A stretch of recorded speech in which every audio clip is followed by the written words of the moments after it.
Après de longs mois d'enquête, d'écoute de dramatiques histoires personnelles et collectives, résultat de révélations accablantes sur le rôle actif joué par l'aide sociale à l'enfance, celui de contribuer à l'enlèvement d'enfants pour servir les intérêts d'une élite pervertie, mettant en lumière une corrélation entre placement abusif et réseau pédophile, que nous considérons comme une agression au peuple. La population qui ne comprend pas pourquoi l'État français ne fait rien, donne à un moment donné un sentiment de révolte. Les seules réponses à nos nombreuses alertes ont été pression administrative et judiciaire, alors que démocratiquement nous demandions la vérité, nous avons rencontré l'hostilité. En conséquence, la radicalisation politique s'impose. Mais avant de s'y préparer, faisons le bilan. Bilan catastrophique sur tous les plans, donc effort de réflexion et d'analyse. Définition d'une nouvelle stratégie de lutte. Car en fait, entre les défenseurs des victimes de pédocriminalité et l'État français, il y a deux démarches parallèles qui ne se rejoindront jamais. Car visiblement, il n'y a pas de dialogue possible. Parce qu'il y a une incompatibilité fondamentale entre les finalités de deux démarches radicalement opposées. La première démarche est celle de l'État, concrétisée par la délégation des missions de la protection de l'enfance confiée aux conseils départementaux, qui, dans le déni, s'acharnent à nous enfoncer dans le droit commun, malgré toutes les réalités objectives, à laisser détruire la famille et les liens familiaux de milliers de foyers. Qu'attendre des clans et des partis complices de l'exécutif pour mettre un terme à ces vols d'enfants? Rien, malheureusement. La deuxième démarche est celle d'évolution citoyenne. C'est une démarche historique qui vise à sauver le peuple trop souvent victime des abus de pouvoir de l'ASE et qui s'oppose donc à la démarche de kidnapping institutionnel et qui s'oppose donc à nous voir opposer des arguments contrefaits tels que des placements abusifs justifiés par un manque de moyens matériels et humains. Vous l'aurez compris, la démarche d'évolution citoyenne vise à restituer des enfants volés aux parents aimants et protecteurs et à revendiquer une refondation du système de protection de l'enfant et de la famille, qui au-delà d'être dysfonctionnel est incontestablement criminel. Alors, quelle stratégie de lutte devons-nous adopter? Faut-il adopter la voie des auto-justiciers? L'engagement d'évolution citoyenne sur ce terrain, si nous entendions y imposer un comportement démocratique, n'aurait d'autre résultat que de s'opposer à d'autres citoyens, pour le plus grand profit d'un État manipulateur qui l'espère secrètement et le suggère, parfois même en nous suggérant d'emprunter cette voie. Évolution citoyenne refuse la voie de l'auto-justice. Aussi remarquable que soient les motivations et le courage de ceux qui l'ont choisie, force est de constater qu'elle est de portée limitée. Si elle est remplie de risques pour ceux qui l'appliquent, elle peut permettre la diffusion de fausses informations dont certaines furent inventées et dont certaines, nous le savons, sont en préparation. Ces tromperies n'ayant d'autre but que de discréditer les dits sauveurs et à travers eux les mouvements anti-pédocriminels. L'État s'acharne à dresser les Français les uns contre les autres et nous ne devons pas tomber dans ce piège. Car nous le savons tous, l'exécutif ne reculera devant aucun moyen pour la réussite de l'entreprise pédocriminelle qu'il couvre. La voie des mobilisations de rue est elle aussi exclue, car il n'y a plus rien à attendre de ce genre d'action, hormis des chahutages stériles face à la force publique détenue par l'État oppresseur. Parce que nous avons parfaitement conscience de l'importance et de l'urgence de notre combat, parce que c'est le combat des victimes de pédocriminalité et la maltraitance au sein des organismes de placement de l'ASE. Parce qu'en tant qu'adultes responsables, nous sommes prêts à agir avec courage et détermination pour un intérêt commun, celui de la protection des enfants. Parce que la situation a atteint un tel niveau de gravité que l'affrontement sanglant est désormais devenu inévitable. Parce que nous avons parfaitement cerné la stratégie de ce réseau pédocriminel qui nous méprise, qui gagne du temps, qui nous épuise dans des procédures administratives et judiciaires sans succès, qui nous manœuvre avec sa mission bien pervertie. Nous en avons assez de ces mesures de lutte contre la pédocriminalité non tenues. Nous en avons assez de l'arrogance de tous ces hauts fonctionnaires qui ont la science infuse, recyclée dans des postes de complaisance. Nous en avons assez d'une force de l'ordre trop zélée. Nous en avons assez de cette justice soumise au pouvoir parallèle, qui jette en prison des mères protectrices et assure l'impunité de classe aux escrocs et aux violeurs. Nous en avons assez de la non-couverture des médias français de ce scandale d'État et qui, par son attitude, encourage la destruction de vie sans aucune compassion, discrédite le peuple dans sa totalité et le détourne de la solution des véritables problèmes. Nous en avons assez de ces élus locaux qui, avec lâcheté, ont intérêt à ne pas parler des placements inversés ou abusifs.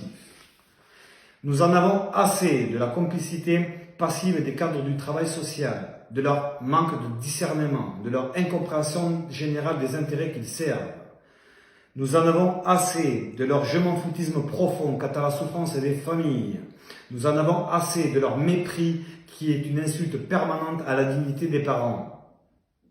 Nous en avons assez de ces légions de pédopsychiatres, de leurs rapports médicaux à charge tout aussi injustifiés qu'il suffise à un juge à porter une sentence abusive sans même rencontrer l'enfant pour avis. Nous en avons assez de cette opacité des comptes de l'ASE épinglés par la Cour des comptes qui laisse aucun doute à une disparité entre la gestion des départements et une logique de profit et d'économie.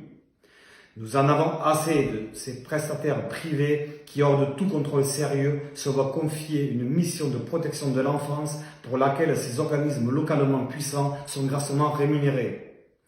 Nous en avons assez des provocations de toutes sortes, des convocations judiciaires sans motif. Nous en avons assez de voir nos militants victimes de répression et placés en garde à vue pour de simples affichages. Nous en avons assez de la mauvaise foi, nous en avons assez des fausses vérités officielles. Nous en avons assez des attitudes et des propos hypocrites qui désormais ne sauraient masquer de véritables essais cliniques clandestins et la prostitution des jeunes de l'ASE. Nous en avons assez 1000 fois parce que maintenant la coupe est pleine et elle déborde. Donc, bien que nous soyons en légitime défense, il nous faut avancer avec prudence et en bonne intelligence car l'ennemi est puissant et féroce. La cause sacrée pour laquelle nous combattons, notre foi et notre importante capacité d'organisation, créer les moyens non plus d'une offensive dépassée, mais d'une offensive salvatrice. En nous unifiant autour d'une organisation, nous pouvons impulser et conduire la lutte évolutionnaire, populaire de libération des enfants. S'il reste à définir les formes exactes de ces futures opérations, cette organisation reliée à d'autres initiatives personnelles et collectives porte aujourd'hui le nom de Front de libération des enfants volés. Par cette coalition, le Front de libération des enfants volés peut faire encore beaucoup plus pour les enfants et les familles, où seule la foi et la volonté de servir animent les activistes. Sans récupération, sans recherche de bénéfices personnels, sans recherche d'honneur, mais avec uniquement l'esprit de sacrifice au service d'une cause sacrée, car l'abnégation est le sang de nos militants. Mais avant cet engagement tragique, lourd de conséquences, nous avons besoin de vous poser quelques questions claires, appelant à des réponses claires, sans équivoque et qui ne laissent aucune place au doute. Il va de soi que vous êtes désormais face à votre conscience, que nous sommes des personnes qui avons toujours pris leurs responsabilités hier et qui sont prêts à assumer les responsabilités les plus extrêmes de demain. Faut-il donc éviter de s'attaquer à la franc-maçonnerie? Faut-il oublier nos divisions pour une urgente et nécessaire unité de combat? Devons-nous proscrire les opportunistes qui infiltrent le mouvement pour leur intérêt personnel? Les enfants, arrachés de leur famille par l'ASE, sont-ils en danger de mort? Les parents, privés d'une part de leur sang, de leur chair, sont-ils en légitime défense? Les militants et les cadres du Parti d'évolution citoyenne doivent-ils baisser les bras ou doivent-ils se battre?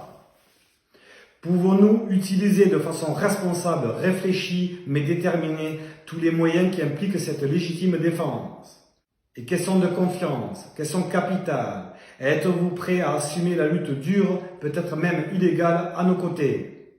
Êtes-vous prêts à nous donner les moyens financiers et matériels d'une véritable capacité opérationnelle? Êtes-vous prêts à déclencher des manifestations de soutien si l'on nous emprisonne? Êtes-vous prêts à continuer une lutte sans merci si l'on nous tue? Aujourd'hui, nous pouvons dire sans la moindre exagération que nous avons pris rendez-vous avec l'histoire, que le temps des révélations est dépassé et que l'on peut envisager sereinement la radicalisation des luttes dans le but d'obtenir nos revendications, parmi lesquelles supprimer les objectifs financiers fixés dans les schémas départementaux de l'enfance et de la famille, éliminer la cuisine opaque entre les départements, les juges des enfants et l'ASE, imposer des règles exigeantes pour le recrutement des travailleurs sociaux, Exiger un contrôle régulier sur le fonctionnement de l'ASE, des départements ainsi que sur les juges des enfants, afin de prévenir les placements abusifs dans toute la mesure du possible. Exercer un contrôle strict et respect du droit, mais aussi et surtout la restitution immédiate des enfants lorsqu'il a été constaté qu'ils ont été arrachés aux parents au moyen de dossiers falsifiés. La restitution sans délai des droits parentaux aux parents qui en font la demande. Concernant la stratégie, notre stratégie est claire, comme nous l'avons toujours fait. En femmes et hommes conscients de nos responsabilités, nous n'allons pas choisir l'anonymat, mais nous allons nous battre à visage découvert. Car une telle lutte ne supporte pas l'improvisation, l'irresponsabilité. Elle implique une méthode organisationnelle nécessairement structurée de tous nos moyens d'action et de communication, de toutes nos énergies. Elle implique une concertation avec l'ensemble de nos militants et naturellement et de façon privilégiée avec les autres forces vives des mouvements anti-pédocriminels nationaux et régionaux. Elle implique dès aujourd'hui votre aide. Et nous pourrons constater si vous mettez en harmonie vos paroles et vos actes. Car dès à présent, vous pourrez servir non pas les intérêts de quelques dirigeants politiques, mais pour forger les armes de l'indispensable combat pour nos enfants. Donc, qui sont dans cette lutte nos adversaires, vos adversaires? Ce n'est pas le travailleur social qui essaye de travailler avec bienveillance. Non, nos adversaires, ce ne sont pas les travailleurs sociaux. Notre adversaire, c'est l'État et le réseau pédocriminel franc-maçon qu'il protège. Notre adversaire, c'est la traite des enfants sous toutes ses formes. Tant qu'aux moyens que nous allons engager, ce sont ceux dont dispose notre peuple et ce sont ceux qui seront créés par la lutte. Notre stratégie et nos objectifs sont donc très clairs. Notre foi, sublimée par l'importance de l'enjeu, est inébranlable. Désormais, notre lutte ne se contentera plus de promesses ou de demi-mesures. Avant d'en terminer, nous voulons effectuer une première solennelle mise en garde à l'État oppresseur, qui depuis plus de 40 ans a créé de toutes pièces la situation dramatique actuelle et qui, conformément au principe de l'intérêt supérieur de l'enfant, doit répondre à nos revendications, pacifiquement si c'est possible ou dans la violence s'il nous l'impose. Nous devons adresser une solennelle mise en garde aux provocateurs en tout genre, quelle que puisse être leur motivation. À ce stade de la lutte, nous ne ferons aucun cadeau aux provocateurs, quels qu'ils soient.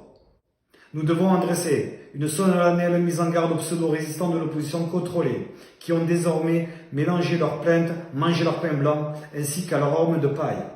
Ils sont d'ores et déjà cernés et pour certains identifiés. Nous devons effectuer un appel aux gendarmes qui nous soutiennent, se trouvant malgré eux dans des forces de répression et qui peuvent, dans des circonstances particulières, soit de refuser d'interpeller nos militants, soit de refuser de servir par n'importe quel moyen les intérêts du criminel de l'ennemi. Nous devons enfin effectuer un appel solennel au peuple français, dont l'intelligence doit lui permettre d'appréhender la réalité et la nature politique du problème. Réalité et nature qui lui sont masquées par des individus intéressés ou peut-être mal informés. À l'État français, nous avertissons que la dissolution intempestive et inutile du parti politique Évolution citoyenne n'aurait d'autre résultat que de précipiter, eu égard à notre enracinement populaire, eu égard à la force de nos convictions, que de précipiter des milliers de militants parfaitement connus et luttant légalement dans une clandestinité féroce, tragique et inutile. Kléber Mesquida, le président du conseil départemental de l'Hérault, qui a parfaitement compris la nature politique du problème, a par son dépôt de plainte à la suite de nos allégations démontré son refus d'ouvrir le dialogue et de reconnaître à minima les dysfonctionnements majeurs du service de la protection de l'enfance dont il porte la responsabilité.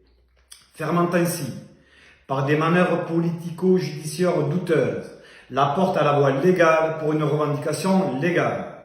Vous avez eu à choisir entre la guerre et le déshonneur, vous avez choisi le déshonneur et vous aurez la guerre.